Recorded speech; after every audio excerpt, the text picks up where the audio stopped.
ನಮಸ್ಕಾರ, welcome to your TV Kannada. ಜಾರಿ ನಿರ್ದೇಶನಾಲಯ ರಾಜ್ಯ ರಾಜಕೀಯದಲ್ಲಿ ಬಹುದೊಡ್ಡ ಬಾಂಬ್ ಅನ್ನ ಎಸೆದಿದೆ.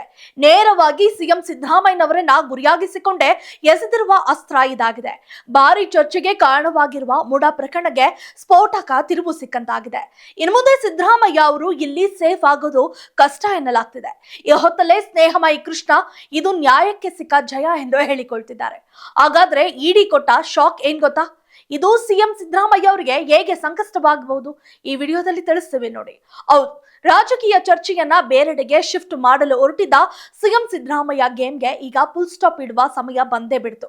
ಮೈಸೂರಿನ ಗಂಗರಾಜು ಸ್ನೇಹಮಯಿ ಕೃಷ್ಣ ನೀಡಿದ ದೂರಿನ ಮೇರೆಗೆ ಮೈಸೂರು ನಗರಾಭಿವೃದ್ಧಿ ಪ್ರಾಧಿಕಾರ ನಿವೇಶನಗಳ ಅಕ್ರಮ ಹಂಚಿಕೆ ಹಗರಣ ಪ್ರಕರಣಕ್ಕೆ ಬಿಗ್ ಟ್ವಿಸ್ಟ್ ಸಿಕ್ಕಿದೆ. ಈ ಪ್ರಕರಣಕ್ಕೆ ಸಂಬಂಧಿಸಿದಂತೆ ಜಾರಿ ನಿರ್ದೇಶನಾಲಯ ತನಿಖೆಯನ್ನ ಚುರುಕುಗೊಳಿಸಿದೆ. ಈ ಮೂಲಕ ಸಿದ್ದರಾಮಯ್ಯ ಅವರಿಗೆ ಮೊದಲ ಏಟು ಭರ್ಜರಿಯಾಗಿ ಬಿದ್ದಿದೆ ಎನ್ನಬಹುದು. ಇದೀಗ ಇದೇ ಪ್ರಕರಣಕ್ಕೆ ಸಂಬಂಧಿಸಿದಂತೆ ರಿಯಲ್ ಎಸ್ಟೇಟ್ ಉದ್ಯಮಿಗಳ ಹೆಸರಿನಲ್ಲಿ ನೋಂದಣಿಯಾಗಿದ್ದ ಅಂದಾಜು 300 ಕೋಟಿ ರೂಪಾಯಿ ಮೌಲ್ಯದ 142 ಸ್ಥಿರಾಸ್ತಿಯನ್ನ ಜಾರಿ ನಿರ್ದೇಶನಾಲಯ ಮುಟ್ಟುಗೋಲು ಹಾಕಿಕೊಂಡಿದೆ. ಈ ಬಗ್ಗೆ ಖುದ್ದು ಜಾರಿ ನಿರ್ದೇಶನಾಲಯವೇ ಟ್ವಿಟರ್ ಎಕ್ಸ್ ನಲ್ಲಿ ಮಾಹಿತಿ ನೀಡಿದ್ದು ಭಾರಿ ಅಚ್ಚರಿ ಮೂಡಿಸಿದೆ. ಇಲ್ಲಿ ಈ ಆಸ್ತಿಗಳನ್ನ ರಿಯಲ್ ಎಸ್ಟೇಟ್ ಉದ್ಯಮಿಗಳು ಮತ್ತು ಏಜೆಂಟ್ಗಳಾಗಿ ಕೆಲಸ ಮಾಡುತ್ತಿರುವ ವಿವಿಧ ವ್ಯಕ್ತಿಗಳ ಹೆಸರಿನಲ್ಲಿ ನೋಂದಾಯಿಸಲಾಗಿದೆ ಎಂದು ಮಾಧ್ಯಮ ಪ್ರಕಟಣೆಯಲ್ಲಿ ಇಡಿ ತಿಳಿಸಿದೆ.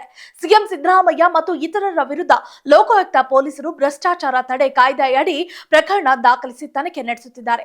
ಇದೇ ವೇಳೆ ಇಡಿಯು ತನಿಖೆ ಆರಂಭಿಸಿದೆ. ಮೂಡ ಸ್ವಾಧೀನಪಡಿಸಿಕೊಂಡ 3 ಎಕರೆ 16 ಗುಂಟೆ ಭೂಮಿಗೆ ಬದಲಾಗಿ ತಮ್ಮ ಪತ್ನಿ ಬಿಎಂ ಪಾರ್ವತಿ ಅವರ ಹೆಸರಿನಲ್ಲಿ ಇರುವ 14 ನಿವೇಶನಗಳ ಪರಿಹಾರವನ್ನ ಪಡೆಯಲು ಸಿದ್ದರಾಮಯ್ಯ ತಮ್ಮ ರಾಜಕೀಯ ಪ್ರಭಾವವನ್ನ ಬಳಸಿದ್ದಾರೆ ಎಂದು ಆರೋಪಿಸಲಾಗುತ್ತಿದೆ.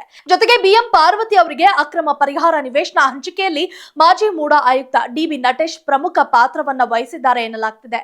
ಅಲ್ಲದೆ ಆಗಿನ ಮೂಡ ಅಧ್ಯಕ್ಷರು ಮತ್ತು ಮೂಡ ಆಯುಕ್ತರಿಗೆ ಸ್ಥಿರಾಸ್ತಿ, ಮೂಡ ನಿವೇಶನಗಳು, ನಗದು ಇತ್ಯಾದಿಗಳ ರೂಪದಲ್ಲಿ ಅಕ್ರಮವಾಗಿ ನೀಡಿದ ಬಗ್ಗೆ ಪುರಾವೆಗಳನ್ನ ವಶಪಡಿಸಿಕೊಳ್ಳಲಾಗಿದ್ದು, ಈ ರೀತಿ ಪಡೆದ ಅಕ್ರಮ ಹಣವನ್ನ ಮತ್ತಷ್ಟು ಅಕ್ರಮಗಳಿಗೆ ಬಳಕೆ ಮಾಡಲಾಗಿದೆ ಎಂದು ಮಾಹಿತಿ ಬಂದಿದೆ.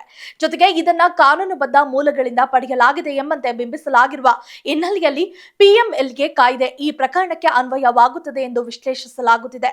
ಈ ಕುರಿತು ಪ್ರತಿಕ್ರಿಯೆ ಮಾಡಿರುವ ಸ್ನೇಹಮಯಿ ಕೃಷ್ಣ, ಮೂಡ ಹಗರಣಕ್ಕೆ ಸಂಬಂಧಿಸಿದಂತೆ ಜಾರಿ ನಿರ್ದೇಶನಾಲಯದ ಅವರು 300 ಕೋಟಿ ರೂಪಾಯಿ ಬೆಲೆ ಬಾಳುವ 142 ಸ್ವತ್ತುಗಳನ್ನ ತಾತ್ಕಾಲಿಕವಾಗಿ ಮುಟ್ಟುಗೋಲು ಹಾಕಿಕೊಂಡಿದ್ದಾರೆ. ನಿಮ್ಮಗಳ ಹಾರೈಕೆಯಿಂದ ನನ್ನ ಹೋರಾಟಕ್ಕೆ ದೊರೆತ ಮತ್ತೊಂದು ಜಯ ಎಂದು ಸಾಮಾಜಿಕ ಜಾಲತಾಣ ಎಕ್ಸ್ ನಲ್ಲಿ ಪೋಸ್ಟ್ ಹಂಚಿಕೊಂಡಿದ್ದಾರೆ ಸ್ನೇಹಮಯಿ ಕೃಷ್ಣ. ಈ ನಿಟ್ಟಿನಲ್ಲಿ ಸಿಎಂ ಸಿದ್ದರಾಮಯ್ಯ ಅವರಿಗೆ ಭಾರಿ ಮುಖಭಂಗವಾಗಿದ್ದಂತೂ ಸುಳ್ಳಲ್ಲ.